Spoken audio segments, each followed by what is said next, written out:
Allora, sì. Allora, io sono indipendentista e faccio una fatica bestia a mantenere l'asset sull'autonomia, ok? Perché per me sono due cose completamente diverse, ma non importa, rimango sull'autonomia. Ti do ragione su quello che stavi dicendo, ma se noi andiamo a fare un calcolo molto banale e semplice, guardiamo, tu dici che la questione è romana, bene, ma non verrà mai risolto a livello romano, primo perché il Veneto non è mai stato degnamente rappresentato a Roma. Primo. Aspetta, fammi finire, il discorso è un attimo un pochino più ampio. Dopodiché c'è un discorso di base a monte. Allora, il reddito di cittadinanza, che è voluto al sud, non al nord, ok? Già c'è al sud. In che senso già c'è al sud? Se noi andiamo a guardare, banalizzo, quanti forestali ci sono in Calabria, già quello è reddito di cittadinanza, nel senso si dà uno stipendio a gente che non serve, ok? Allora, detto questo, i costi standard, come dici giustamente tu, che dovrebbero essere in realtà la logica e il rigor di logica di tutta la nazione, non ci sono, quindi è puramente un elemento economico. Prima bisogna risolvere il problema economico. Il problema a monte qual è? È che come fai a togliere via tutto l'assistenzialismo che c'è al sud? Questo è il vero problema, perché se tu oggi vuoi fare costi standard a livello nazionale, devi togliere necessariamente via tutti i costi determinati dall'assistenzialismo che c'è in certe regioni. Ma portate a casa e competenze prima, o no? Non capisco, ma se mi porta a casa competenze, sai dove vado? Vorrei precisare che dal nostro punto di vista, lungi da noi essere contro il Sud, ma è lontano 1000 miglia da noi. Noi siamo assolutamente dell'idea che il Sud abbia delle potenzialità talmente alte, ma talmente alte, che volendo potrebbe riuscire anche a superare la produttività. Basta pensare al discorso turismo. Io non ce l'ho contro i meridionali o contro le persone del Sud, io ce l'ho contro la gestione politica del Sud, una gestione politica che ha bisogno dell'assistenzialismo per garantirsi la sua sopravvivenza.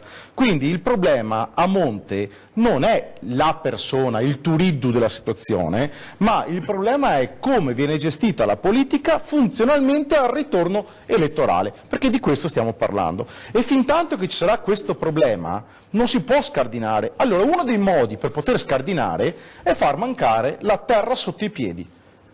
E non ci sono alternative. Quando qualcuno dice ma con la febbre da cavallo c'è bisogno di una puntura bella tosta, ok? Bisogna portare a questo Stato, se si vuole mantenerlo unito, perché la possibilità poi è diversa, c'è veramente bisogno di una cura da cavallo. E la cura da cavallo deve essere quella di dare la concretezza che certe cose non si possono più fare.